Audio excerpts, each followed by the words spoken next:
Islam adalah agama. Kamu bingung mau belajar keislaman tapi terkendala jarak dan waktu? Atau kamu bingung mau belajar keislaman tapi yang ringkas dan mudah dipahami? Nah, kami tahu solusinya. Ayo ikuti program Kuliah Studi Islam atau KSI Online bersertifikat. Program ini telah diikuti oleh 100.000 lebih peserta dari seluruh Indonesia loh. Dan program ini 100% gratis. Kenapa sih kamu harus bergabung di program Kuliah Studi Islam atau KSI Online ini? Pertama, kedua, ketiga,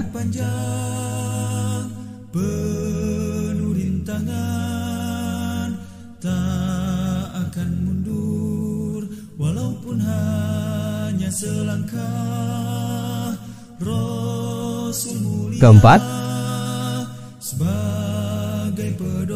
kelima, keenam, Islam adalah agama mulia. dan seluruh program ini gratis.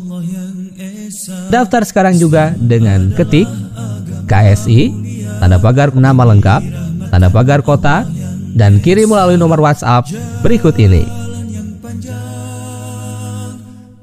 Ayo tunggu apa lagi? Daftar segera di program Kuliah Studi Islam atau KSI Online. Masya Allah, menarik bukan? Bagi kamu yang ingin belajar keislaman tapi terkendala jarak dan waktu, dan yang ingin belajar keislaman tapi yang ringkas dan mudah dipahami, Kuliah Studi Islam atau KSI Online solusinya. Sebagai jalan hidup kami, tak akan mundur walaupun hanya selangkah. Rasul mulia sebagai pedoman, Quran dan Sunnah sebagai jalan hidup kami. Bismillahirrahmanirrahim. Assalamualaikum warahmatullahi wabarakatuh.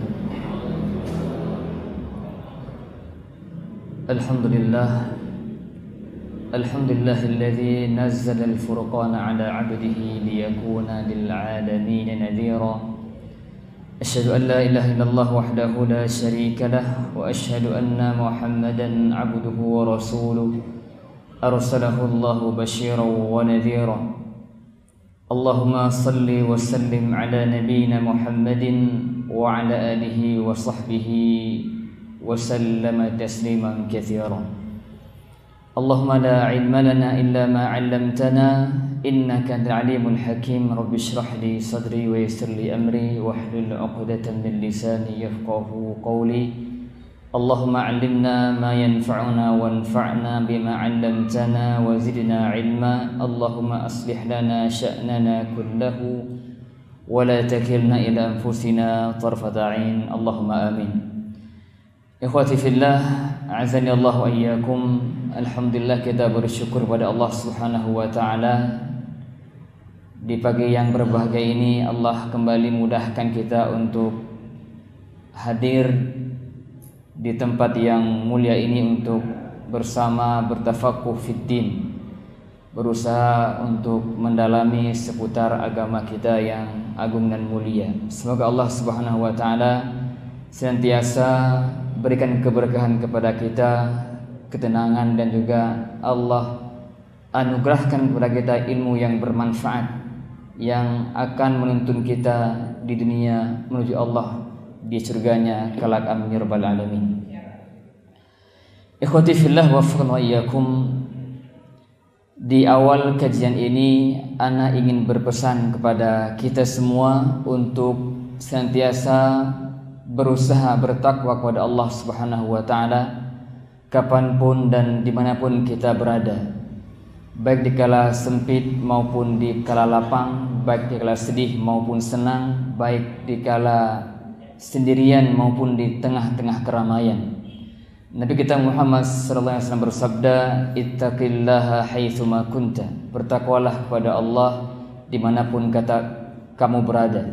dengan cara menjalankan setiap perintah Allah Subhanahu wa taala dan menjauhi semua larangannya, agar kita menjadi hamba Allah yang mulia di sisinya. Karena nilai kita di hadapan Allah bukan karena kita kaya, bukan karena kita tampan rupa, bukan karena kita seorang pejabat negara, bukan karena kita memiliki berbagai macam keahlian dunia. Semua itu tidak ada nilai sama sekali si Allah kalau tanpa dihiasi dirinya dengan takwa. Maka hendaknya kita senantiasa berusaha menjadi hamba yang bertakwa dan menjadikan takwa sebagai bekal terbaik yang harus senantiasa kita perjuangkan dalam hidup kita, karena tidak ada bekal yang terbaik selain takwa. Allah berfirman, wa tazawwadu fa inna khairaz zadi taqwa. Berbekallah kalian, karena semuanya tidak ada bekal yang terbaik kecuali takwa. Semoga kita semuanya termasuk hamba Allah yang bertakwa. Amin ya rabbal alamin. Ikhwati fillah, waffaqani wa iyyakum. Tahukah kita, sadarkah kita bahwa hari ini kita telah memasuki hari yang ke-6 dari bulan Rajab? Ada apa dengan bulan Rajab? Apa yang kita ketahui tentang bulan Rajab? Bulan Rajab, jamaah sekalian, merupakan bulan yang agung dan mulia, salah satu bulan yang termasuk Ashhurul Hurum, bulan-bulan haram, bulan yang memiliki keagungan dan kemuliaan di sisi Allah Subhanahu wa taala. Allah berfirman di surah At-Taubah ayat 36, "Inna iddatasy syuhuri 'indallahi 12 syahra fi kitabillahi yawma khalaqas samawati wal ard minha arba'atun hurum dzalika ad-dinul qayyim fala tadhlimu fihinna anfusakum." Sesungguhnya jumlah bulan di sisi Allah Azza wa Jalla yang ditetapkan dalam ketetapannya semenjak Allah menciptakan langit dan bumi adalah 12 bulan. Siapa yang hafal 12 bulan yang dimaksud? Ngacung? Hafal semua insyaallah ya. Alhamdulillah. Saya ingatkan kita semua. Yang pertama Al-Muharram, kemudian Safar, kemudian Rabiul Awal, kemudian Rabiul Akhir, kemudian Jumadal Ula. Tanbih sedikit, banyak di antara kita atau bahkan di kalender kita sering disebut dengan Jumadil Awal. Yang tepat adalah Jumadal Ula, Jumada Al-Akhirah. Itu yang tepat. Mungkin ke depan ini saran saja kalau diterima ya. Kalender kita atau semua ini diusahakan pakai Jumada Al-Ula atau Jumada Al-Thani. Karena begitu yang disebutkan dalam hadis, dan begitu bahasa Arab yang fushah, yang benar.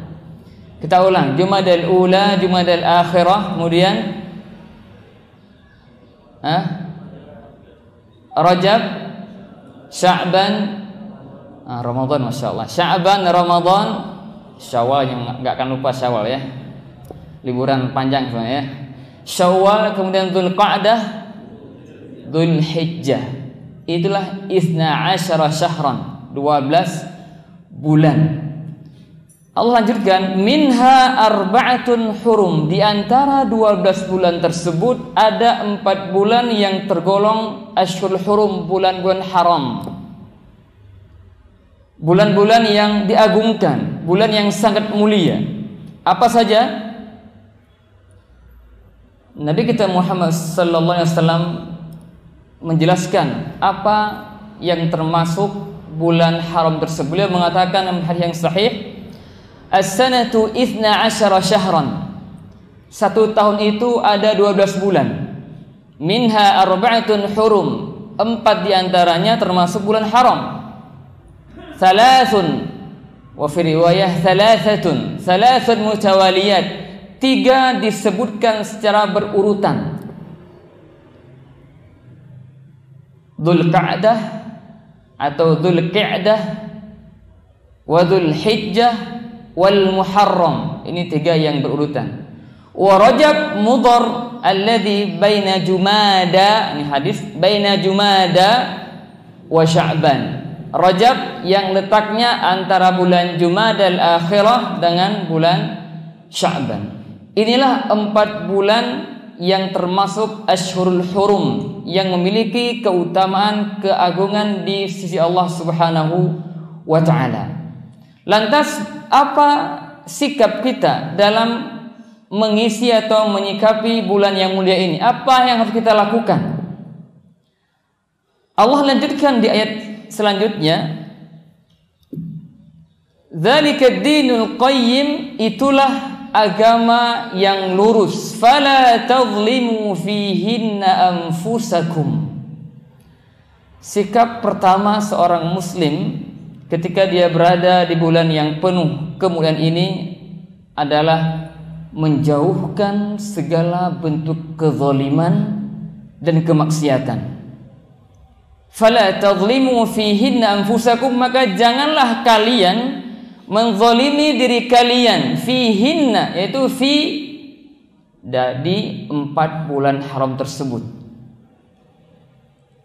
Apakah itu berarti di luar bulan haram kezaliman jadi halal, diperbolehkan?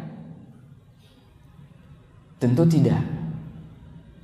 Kita simak keterangan para ulama ketika mereka menjelaskan maksud dari ayat ini. Al-Qurtubi mengatakan, fala tadhlimu fihinna anfusakum birtikabiz dzunub. Maksudnya janganlah kalian menzalimi diri kalian di bulan tersebut, yaitu dengan melakukan dosa. Qala Ibnu Katsir, kenapa di bulan haram dikhususkan larangan berbuat zalim?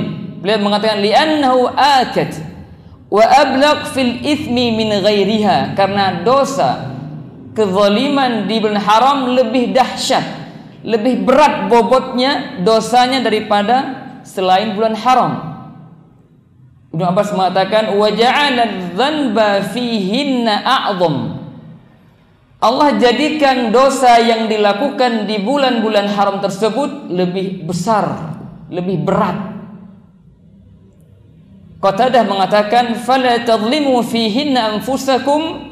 Beliau mengatakan fa inna dhulma fi al-ashhuril hurum a'zamu khati'atan wa wizran min adh-dhulmi fi ma siwaha. Karena sesungguhnya kezaliman di bulan-bulan haram lebih besar, lebih dahsyat dosanya dibandingkan kezaliman yang dilakukan di luar bulan-bulan haram. Wa in kana zulmu ala kulli halin azima, walaupun kezaliman itu tetap agung, besar, dahsyat di setiap waktu, hanya saja di bulan-bulan haram itu dosanya lebih dahsyat karena keagungan bulan tersebut. Maka selayaknya seorang muslim untuk berusaha untuk menjauhkan diri dari segala bentuk kezaliman, baik kezaliman yang berkaitan dengan dirinya maupun kezaliman terhadap orang lain. Semua bentuk dosa adalah kezaliman, baik itu kezaliman berkaitan dengan dirinya, dia nggak sholat, dia nggak puasa, itu zalim terhadap dirinya karena dia telah mencampakkan dirinya dalam murka Allah Subhanahu wa ta'ala. Dan juga kezaliman yang berkaitan hak orang lain, karena kemaksiatan di bulan haram tersebut lebih besar dosanya dibandingkan kemaksiatan yang sama yang dilakukan di bulan haram. Sehingga dusta di bulan haram lebih dahsyat daripada dusta di luar bulan haram. Korupsi di bulan haram lebih besar dosanya dibandingkan korupsi di luar bulan haram. Korupsi waktu di bulan haram lebih dahsyat dosanya dibandingkan korupsi waktu di luar bulan haram. Ghibah atau ngegosip di bulan haram lebih dahsyat dosanya dibandingkan gosip di luar bulan haram, dan seterusnya. Singkatnya, jangan pernah kita meremehkan dosa sekecil apapun itu, apalagi kita berada di bulan yang penuh kemuliaan ini. Rasulullah SAW bersabda, iyyakum wa muhaqqaratiz dzunub.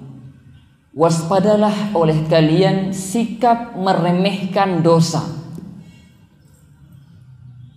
Oh, dosa kecil apa-apa, ntar juga sholat hapus. Mending kalau sholatnya itu khusyuk. Jangan-jangan sholat tapi nggak khusyuk. Nggak apa-apa lihat sesuatu yang haram, kan itu dosa kecil, nanti juga kehapus sendiri dan amal soleh. Iyakum, dia mengatakan waspadalah, hati-hati, jangan sampai kalian meremehkan dosa kecil. Walau itu kecil, tetaplah dosa. Maka kata seorang ulama, la tandur ila sigharil ma'siyah, walakin undur ila man asait. Jangan kau lihat kepada kecilnya maksiat yang kau lakukan, tapi lihatlah siapa yang kau maksiati itu. Allah yang kau maksiati. Walaupun kecil, tapi ingat, Allah yang senantiasa mencurahkan kepada kita berbagai macam kenikmatan, kita maksiati walau yang kecil. Iyyakum wa muhaqqaratiz dzunub fa innahunna yajtami'na 'ala ar-rajuli hatta yuhliknah. Karena sesungguhnya dosa-dosa kecil itu ketika berkumpul satu hari, 1, 2, 3 dan seterusnya, berkumpul dosa kecil itu hatta yuhlikna, sampai pada akhirnya dosa kecil yang bertumpuk itu membinasakan pelakunya. Wa inna Rasulullah SAW, kemudian Rasul memberikan satu perumpamaan, daraba lahunna mathala. Rasul memberikan perumpamaan tentang dosa kecil itu ketika bertumpuk seperti apa jadinya. Beliau katakan, kamathali qaumin nazalu arda falatin fahadara sani'ul qaum faja'ala ar-rajulu yantaliqu fayaji'u bil'ud war-rajulu yaji'u bil'ud hatta jama'u sawadan fa'ajjaju naran wa andaju ma qadhafu fiha. Nabi mengatakan perumpamaan seperti perumpamaan suatu kaum berada di padang pasir yang luas. Kemudian seorang ketua atau pimpinan rombongan memerintahkan para karyawannya untuk mendatangkan masing-masing satu ranting kayu saja. Gak usah banyak, satu orang satu. Silahkan kalian pergi cari ranting kayu, masing-masing bawa satu saja. Yang taliqu hadza dan seterusnya. Akhirnya bertumpuklah ranting-ranting kayu itu dengan tumpukan yang sangat besar. Lantas dinyalakan itu ranting kayu, kemudian ranting kayu itu menyala, kemudian bisa mematangkan semua yang diletakkan atau dilemparkan ke dalam api. Demikian gambaran dosa kecil. Kecil tapi ditumpuk, dikumpulkan menjadi besar, kemudian akan menghancurkan pelakunya. Na'udzubillahi minadz dzunub walau kana saghiran. Ini yang pertama, sikap kita di bulan yang penuh berkah ini adalah menjauhi semua bentuk kezaliman dan kemaksiatan kepada Allah Subhanahu wa taala walau itu kecil. Kemudian yang kedua, sikap kita adalah sebaliknya, meningkatkan amal soleh, ketaatan ibadah kepada Allah Subhanahu wa taala. Ibnu Abbas mengatakan, wa ja'ala dzanba fihinna a'zam wal 'amal as-salihah wal ajra a'zam. Sebagaimana Allah jadikan dosa di bulan haram itu lebih besar bobotnya, juga Allah jadikan amal soleh dan pahala amal soleh, pahala ketaatan di bulan-bulan haram juga a'zam, lebih besar dibandingkan dengan amal soleh di luar bulan haram. Apapun bentuk amal soleh yang kita kerjakan di bulan ini, sholat wajibnya, zikirnya, tilawah Qur'annya, berinfaknya, dan berbagai macam amal soleh lainnya, itu memiliki nilai yang lebih besar jika dibandingkan dengan amal soleh di luar bulan haram. Dan kita perlu perhatikan juga bahwa amal soleh dalam Islam itu levelnya berbeda-beda, tidak sama. Ada yang hukumnya wajib, ada yang sunnah. Maka seorang muslim harus bisa cerdas dalam menyikapi hal ini. Jangan sampai kita begitu semangat untuk melakukan amal yang sunnah, tapi kita lalai dari yang kewajiban. Ini kurang tepat. Semangatnya bagus, iya, pertahankan, tapi jangan salah prioritas. Fikih prioritas dalam beramal soleh itu sangat dibutuhkan. Jangan sampai kita mendahulukan sesuatu yang seharusnya diakhirkan. Makanya prioritas utama dalam beramal soleh itu adalah perkara yang wajib dahulu. Cek semua kewajiban yang Allah wajibkan kepada kita. Apakah kita sudah melakukannya, sudah sesuai dengan perintah atau belum? Kenapa? Karena kewajiban itulah yang paling Allah cintai. Kita sering mendengar hadis Nabi SAW, hadis kudusi, hadis wali, ya, potongannya, وَمَا تَقَرَّبَ إِلَيَّ عَبْدِي بِشَيْءٍ أَحَبَّ إِلَيَّ مِمَّا افْتَرَضْتُهُ عَلَيْهِ. Tidak ada satu amalan, satu ibadah yang dilakukan seorang hamba untuk mendekatkan dirinya kepadaku lebih aku cintai daripada apa-apa yang aku fardukan, wajibkan. Jadi yang pertama itu kewajiban. Maka salat wajib maksimalkan, tingkatkan kualitasnya.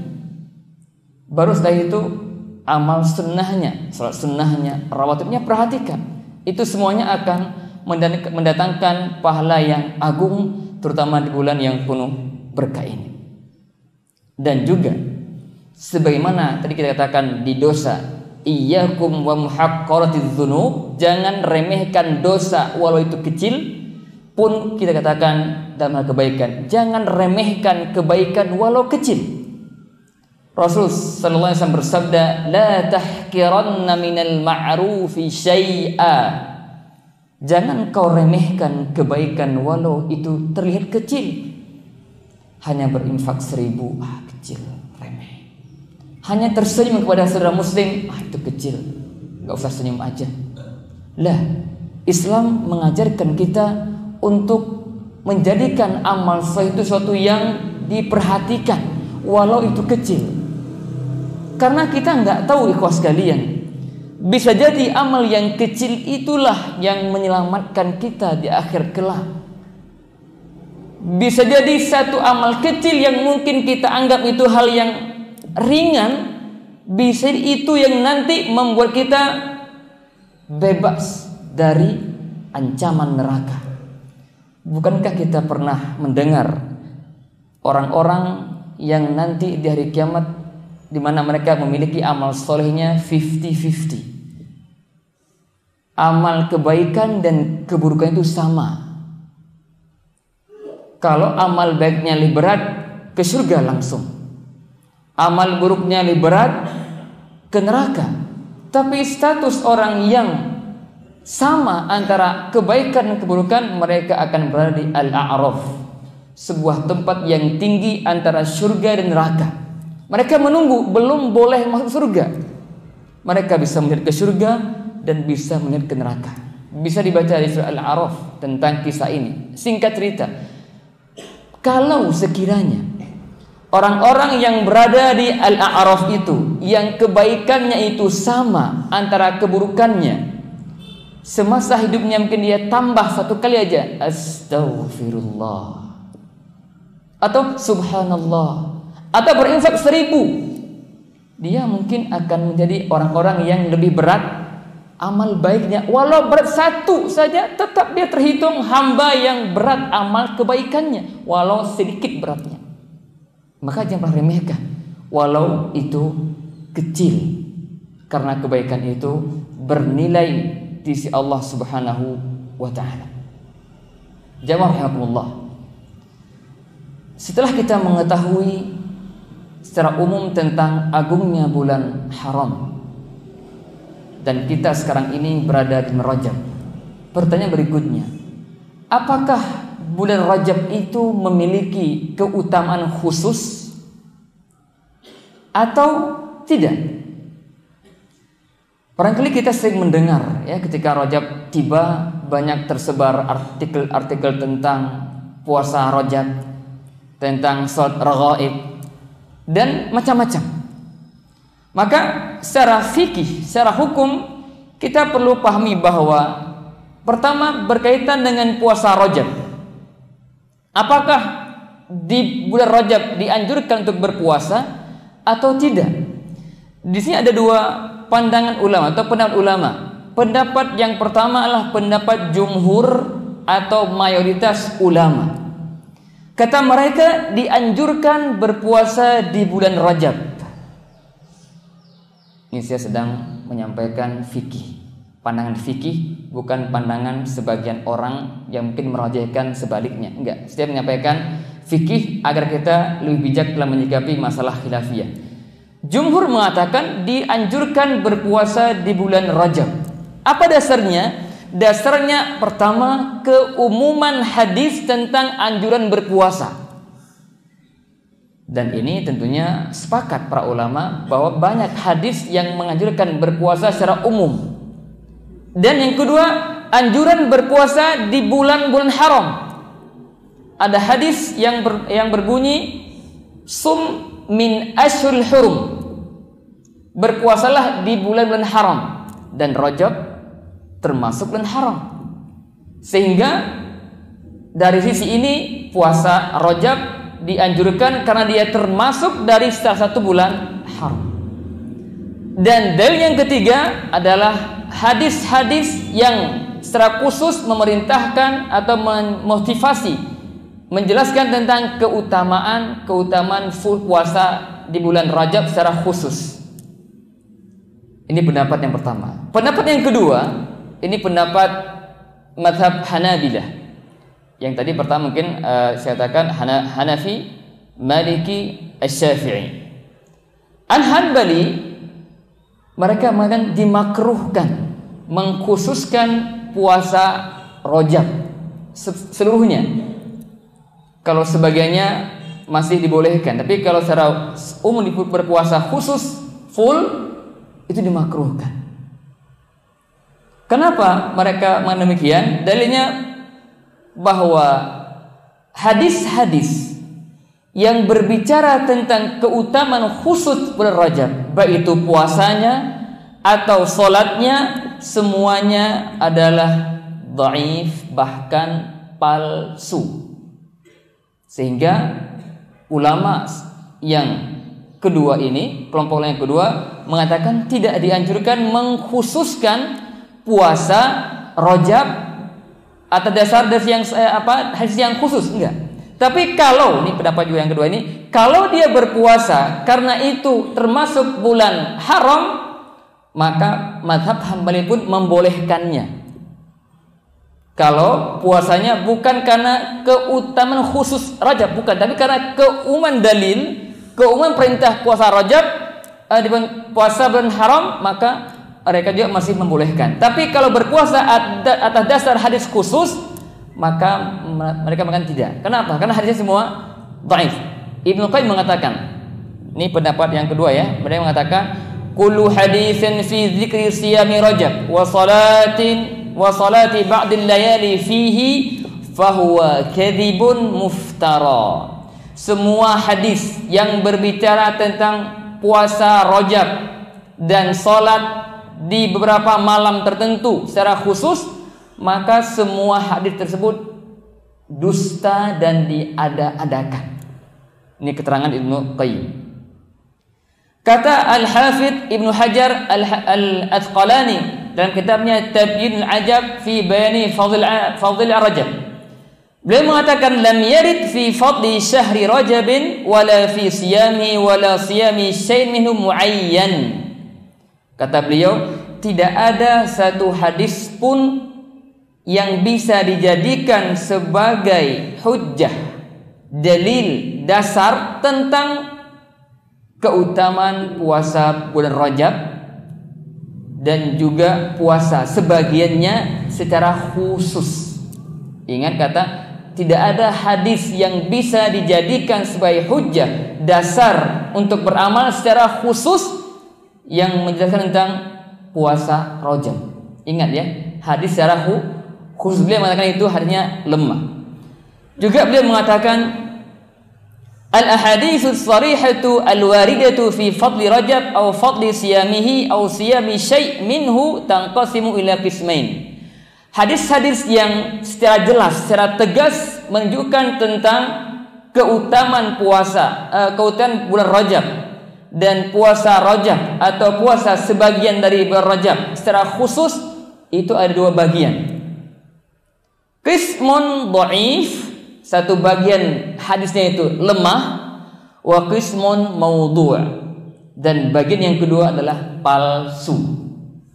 Ini keterangan dari Al-Imam Ibnu Hajar.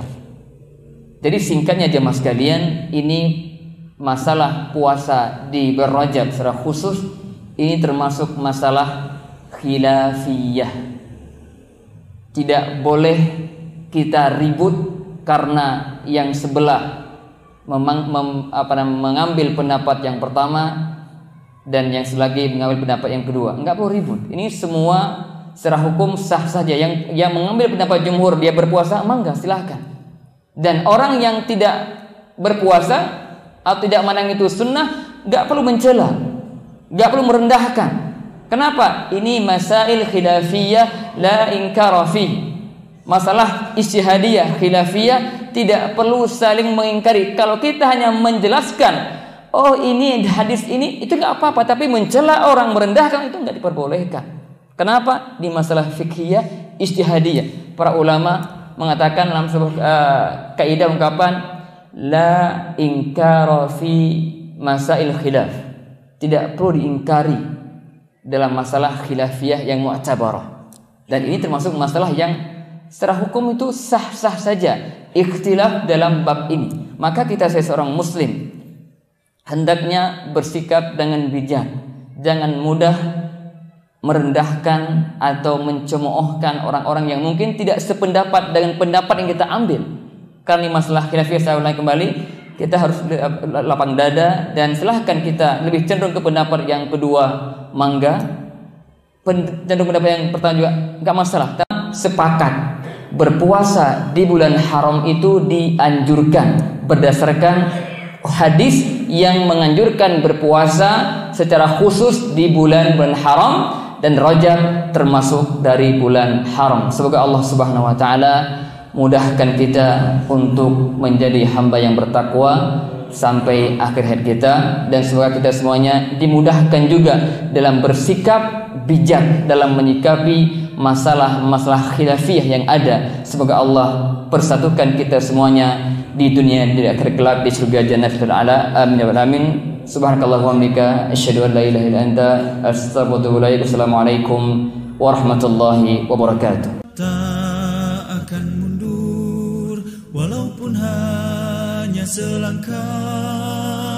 Rasul mulia sebagai pedoman, Quran dan Sunnah sebagai jalan hidup kami.